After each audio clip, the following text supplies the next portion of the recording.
ఉన్న ఈ సిద్ధానికి బెజవాడలో మరొక సిద్ధం మేము సిద్ధం అంటూ ఫ్లెక్సీల కలకం. అంటే బెజవాడ అనేసరికల్లానే కాస్త గందరగోళంగా ఉండే పరిస్థితి, కొద్ది సెన్సిటివ్గా ఉంటుంది. ఏ చిన్న అంశం అన్నా సరే అది పెద్ద రచ్చకే దారితీసే పరిస్థితి.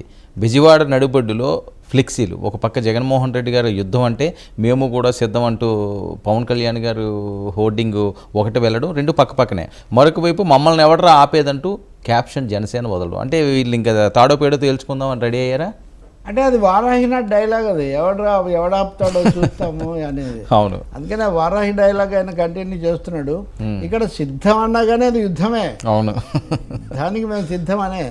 మూడోది ఫ్లెక్సీలు ఏమైనా ఉన్నప్పుడు వాటిని ఎలా ఆపగలిగిన పరిస్థితి కూడా లేదు. ఇప్పుడు ఈ రోజుల్లో వాటి మీద ఎక్కువ రభస జరుగుతుంది కదా, దాన్ని కనుక తొలగిస్తే. ఇప్పుడు కాదండి, బెజవాడలో ఎప్పటి నుంచో జెండా దిమ్మెలు, ఈ ఫ్లెక్సీలు, ఈ సంస్కృతి ఉంది. వర్ధంతి రోజు, జయంతి రోజు ఎవరెవరికి దండ వేయాలి, అప్పుడు ఎవరైనా వేరే వచ్చి డిస్టర్బ్ చేశారా, ఇవి ఒక ఉద్రిక్తతకు, వివాదాలకు దారితీయటం చాలా సహజం. నిజానికి ఇప్పుడు ఆ ఎస్ఆర్ఆర్ కాలేజ్ దగ్గర జరిగిన అట్లాంటి జెండా దిమ్మల గొడవలే తర్వాత కాలంలో చాలా పెద్ద పెద్ద పరిణామాలకు దారితీసాయి. ఇవన్నీ వీటిలో అభిజయాలు ఉన్నాయి. తప్పకుండా టెన్షన్ పెరుగుతుంది. కోస్టల్ బెల్ట్లో ఆ టెన్షన్ పెరుగుతుంది, పెంచుతూ ఉన్నారు. ఎందుకంటే టెన్షన్ పెరిగితే సామాన్య ప్రజలు కొంతమంది కొంత దూరంగా ఉంటారు. మామూలుగా రాజకీయాలు మాట్లాడుకునే వాళ్ళు ఏబీ సెంటర్లోనో లేదా ఇంకో సెంటర్లోనో మాట్లాడేవాళ్ళు అన్నీ మీకంటే ఎక్కువ చర్చిస్తుంటారు. వాళ్ళు విపరీతంగా అన్ని విషయాల మీద వాళ్ళ దగ్గర డేటా ఉంటుంది, అంచనాలు ఉంటాయి. సో అలాంటి వాళ్ళు ఒక్కొక్క అడుగు వెనక్కేస్తారు, మరీ కొద్ది టెన్షన్ వస్తుందని.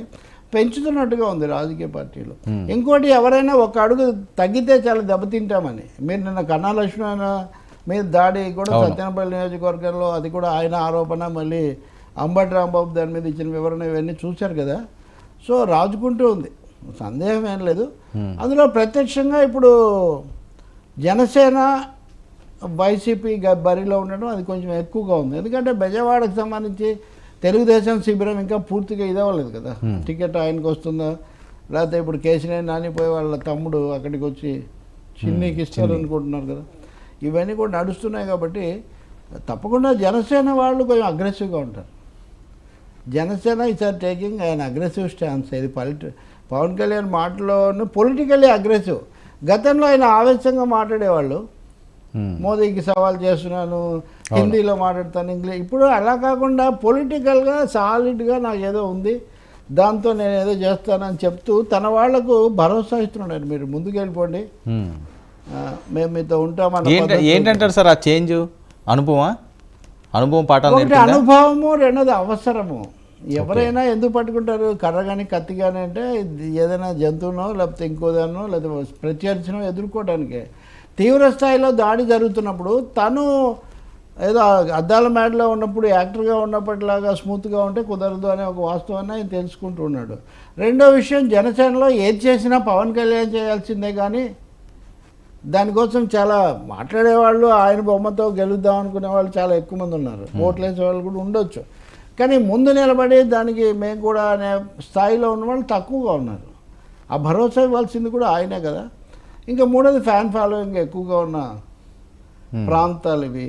క్యాస్ట్ కాంబినేషన్ రీత్యా చూస్తే కూడా అక్కడ ఆయన బలపరిచే వాళ్ళు చాలా ఎక్కువ మంది ఉంటారు. సో అందుకని ఇవన్నీ జరుగుతున్నట్టున్నాయి. అంటే ఢీ అంటే ఇప్పుడు ఇందాక మీరు అన్నారు కదా, నేను రెడీ మీరు రెడీనా అని.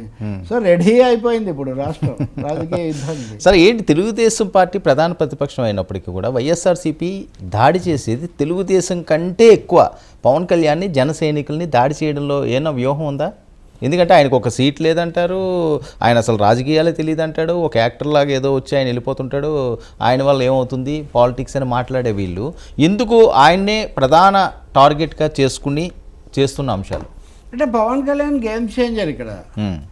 పవన్ కళ్యాణ్ పొత్తు పెట్టుకున్నారా లేదా అన్న దాని మీద తెలుగుదేశం పార్టీకి మళ్ళీ అవకాశం ఉందా లేదా అన్నది నిర్ణయం అయిపోయింది, నిర్ణయం అవుతుంది.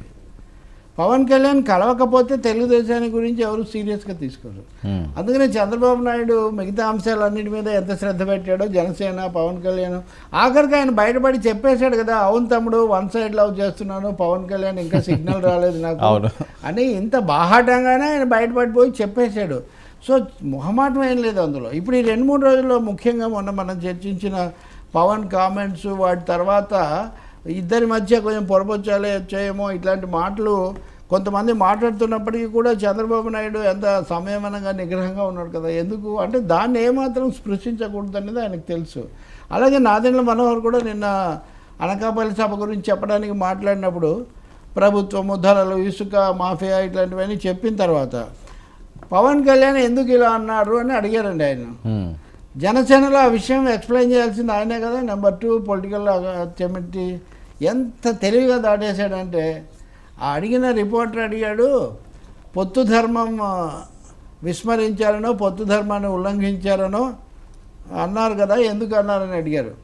పొత్తు ధర్మాన్ని ఉల్లంఘించకూడదు అన్నారు అంతే, అది చెప్పారు అంతే, అంతకంటే అదేమి లేదంటే అక్కడ ఏమీ జరగనట్టే. అసలు అక్కడ ఏమీ జరగనట్టే. ఉల్లంఘించాలి, ఎవరు ఉల్లంఘించకూడదు, అది సహజం కదా, ఆ మాట చెప్తారు కదా అని తప్ప అక్కడ ఏమీ జరగనట్టు అదే గజం మిథ్య పలాయనం మిథ్యలాగా. అందుకనే బోత్ ది సైడ్స్ ఆర్ పూర్తి ఫెవికాల్ కంటే గట్టిగా అతుక్కొని ఉండాలని ఒక నిర్ణయానికి అయితే వచ్చున్నారు. కానీ మీడియా అయితే అలా ఉండట్లేదు. పవన్ కళ్యాణ్ అలా మాట్లాడినప్పటి నుంచి కూడా ఏదో ఉంది ఏది ఉండకపోతే ఎందుకు మాట్లాడతారు, ఇది ఎక్కడికి దారి తీస్తుంది అని ఈ ఫెవికాల్కు పోటీగా ఢిల్లీలో నుంచి బీజేపీ వాళ్ళది ఒకటి ఉంది. వాళ్ళు ఏం చేస్తారు, ఈ సీఎంఐ ట్విన్స్ లాగా ఉన్న వీళ్ళని ఏమైనా విడదీసే ప్రయత్నం చేసి తమతో కలుపుకునే ప్రయత్నం వాళ్ళు ఏమైనా చేస్తారా, లేకపోతే వాళ్ళు కూడా వచ్చి ఇందులో కలుస్తారా? That is the $1 million question before AP politics. Okay, అంటే ఇద్దరుగా కలిసి ఉన్న జనసేన, టీడీపీని బీజేపీ వచ్చి ఇద్దరి నుంచి ముగ్గురు అవుతారా, లేదా ఇందులో నుంచి ఒకరు తొలగి అంటే చంద్రబాబును తప్పించి జనసేన బీజేపీ అవుతాయి అనేది ఇప్పుడు అక్కడ బేసిక్ క్వశ్చన్. సార్ ఒక్కసారి ఇందులో జగన్ కూడా ఈ లోపల ఆయన చేయగలిగిన పాత్ర కూడా ఆయన చేస్తారు. సార్ కొద్దిగా మనం వెనక్కి వెళ్తే చిరంజీవి గారు అనే అంశం అన్నది ముద్రగడ గారికి చాలా మంచి సంబంధం ఉంది. ముద్రగడ గారు ఇబ్బంది అయినప్పుడు కూడా ఉన్నారు. సో పవన్ కంటే ఎక్కువ. అవును, ముద్రగడ గారు, హరిరామ జోగి గారు అంటే కాపు సామాజిక వర్గం ఎవరైతే బలంగా నమ్ముతుందో చిరంజీవి గారిని ఖచ్చితంగా బలంగా నమ్ముతుంది. పిఆర్పీలో ఆ ఊపు మనం చూసాం. సో ఒకవేళ బీజేపీలో అంటే ఇంకందరూ కూడా గంపగుత్తగా ఇటు టర్న్ అయినట్టేనండి, అందరినీ కలుపుకుంటే ఆ ఛాన్స్ కూడా ఉంటుంది కదా. ఉంటుంది. బీజేపీ వాస్తవానికి కాపుల మీద చాలా ఎక్కువ పెట్టుకొని ఉందండి.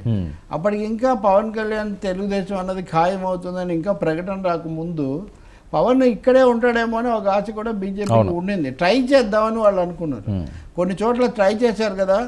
సో జనసేన తాము కలిసి ట్రై చేస్తే అంతకుముందే తమకు 18% ఓట్లు ఏవో వచ్చున్నాయి. అంతకుముందు 4 పార్లమెంట్ సీట్లు కూడా వచ్చున్నాయి, ఎప్పుడు 1998.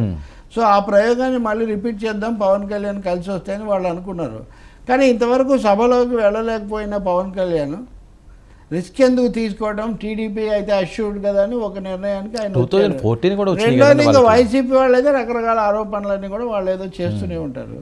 కాబట్టి కారణాలు ఏమైనా పవన్ కళ్యాణ్ టీడీపీ పొత్తును ఎంచుకున్నారు. బీజేపీ రోడ్ మ్యాప్ ఇవ్వట్లేదు, బీజేపీ నాకు ఆశాభంగం కలిగించిందని బహిరంగంగానే ఆయన కామెంట్స్ చేశారు. అయితే చేసిన తర్వాత మళ్ళీ అతుకు పెట్టారు అదే అక్కడ. అవును, పవన్ అవన్నీ మాట్లాడాక మోదీ ఆయనతో మాట్లాడి నిజానికి వైజాగ్ నుంచి వచ్చాక మాట్లాడాడు ఆయన. సో దాగుడు మూతలు నడిచేవి వాళ్ళ మధ్యలో. ఈ దాగుడు మూతల్లో మరి ఎవరి దండకూరో చివరిలో తెలియాల్సి ఉంటుంది మనకు. బీజేపీ ఏం చేస్తుంది, మోడీ ఎలాంటి వైఖరి తీసుకుంటారనేది ఉంది. కానీ అదే మనం ఈ 2 రోజుల్లో తేలుతుంది అని అనుకుంటున్న మాట కదా. అంటే అసలు చిరంజీవి గారికి ఇలాగే రాజ్యసభ అని చెప్పి వార్త రాగానే అసలు కమ్యూనిటీ, కాపు కమ్యూనిటీ గ్రూపుల్లో అయితే ఇంకా అసలు మామూలుగా వైరల్ అవ్వట్లేదు. చిరంజీవి విషయంలో రెండో అభిప్రాయం ఏం లేదు. ఒక విధంగా అంటే కొన్ని వివాదాలు ఆయన విమర్శించేవాళ్ళను అజాత శత్రువులాగా ఆయన పేరు తెచ్చుకున్నాడు. పవన్ కళ్యాణ్ విషయానికి వచ్చేసరికి తర్వాత వారసుడిలాగా, రెండోది యాక్టర్గా, పవర్ స్టార్ లాగా ఈయన పట్ల క్రేజ్. చిరంజీవితోనేమో total attachment, total identification. Pawan Kalyan విషయానికి వచ్చేసరికి క్రేజు, అట్రాక్షను, లేకపోతే అది చాలా ఎక్కువగా ఉంది. ఇద్దరితో ఉన్న సంబంధాలు ఒక విధంగా ఉండవు.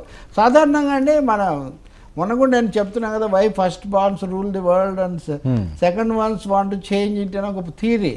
ఇప్పుడు షర్మిల జగన్ విషయంలో కూడా అదే. ఇక్కడ పవన్ కళ్యాణ్ అది కాదు. తప్పకుండా చిరంజీవితో పోలిస్తే పవన్ కళ్యాణ్ కొంచెం ఫైర్ బ్రాండ్ లక్షణాలు కొంచెం ఎక్కువగా ఉంటాయి. సో దానికి ఆయనకు వచ్చే స్పందన అలా ఉంటుంది. చిరంజీవిని వాళ్ళు ఆ సెక్షన్ మొత్తం ఓన్ చేసుకుంటుంది. ఆయన ఇంకా నిలబడలేదు, ఆయన ఛాలెంజ్ చేయలేదని అలా కోపం తప్ప వాళ్ళకు అవును. తమకేదో ఆయన అన్యాయం చేశాడు అన్న కోపం ఎంత మాత్రం లేదు. మమ్మల్ని ఓన్ చేసుకోవడంలో పవన్ కళ్యాణ్ కంటే చిరంజీవికి వాళ్ళు ఒక 20 మార్కులు ఎక్కువ ఇస్తారు. అంటే క్యాండిడేట్స్ కూడా మంచి మంచి వాళ్ళు వస్తారండి ఆయన ఎంటర్ అయితే ఖచ్చితంగా వచ్చారు ఆయన కదా. తీసుకురాగలరు. ఇప్పుడు 3 పార్టీలు, తెలుగుదేశం, కాంగ్రెస్, అప్పుడు 2009 ఇప్పుడు కూడా నేను ఇప్పుడు ఆయన ఎంటర్ అయితే గట్టిగా పెద్దవాళ్ళు వస్తారు. గేమ్ చేంజ్ అవుతుంది. గేమ్ చేంజ్ అవుతుంది. అయితే ఆయనకు తమ్ముడి మీద అలవిమాలిన ప్రేమ కదా. తమ్ముడు ఇదంతా నడుపుతున్నప్పుడు మరి ఒకసారి వచ్చి ఆయన ఛార్జ్ తీసుకోవడానికి సిద్ధంగా ఉంటారా? ఈ సవాళ్ళు, ప్రతి సవాళ్ళు, అందులో ఇప్పుడు 9కి ఈ 15 ఏళ్లలో రాజకీయం చాలా క్షీణించింది. బట్ అల్టిమేట్గా ఫ్యామిలీని అన్నింటినీ దృష్టిలో పెట్టుకున్నప్పుడు ఆయన ఏ నిర్ణయమైనా తీసుకోవచ్చు. We have to look for the decision of megastar. ఆ స్టోరీస్ అన్నీ నిజమైతే మటుకు. కానీ ఎప్పటికీ తలుపులు తీసే ఉంటాయి బీజేపీ, అది మటుకు చెప్తాను నేను. ఇప్పుడు యూపీ రాజ్యసభ సభ్యత్వం తీసుకోకపోవడం అది ఎట్లా జరుగుతుందో లేదా ఎట్లా ఉన్నా బీజేపీ తలుపులు అయితే తెరిచే ఉన్నాయి. ఆ తలుపులు తాళం స్వయంగా మోదీ తెరిచి మీరు రండి అని పిలిచాడు.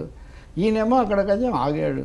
తర్వాత ఏం జరుగుతుందో తెలియదు. కాకపోతే అప్పుడు ఒకటే, ఇప్పటికే 3 పార్టీలు అందరూ బీజేపీ అంటుంటే మెగాస్టార్ను కూడా మళ్ళీ బీజేపీ కంపౌండ్లోకి తీసిపోతే ఎలా అవుతుంది బాబు అని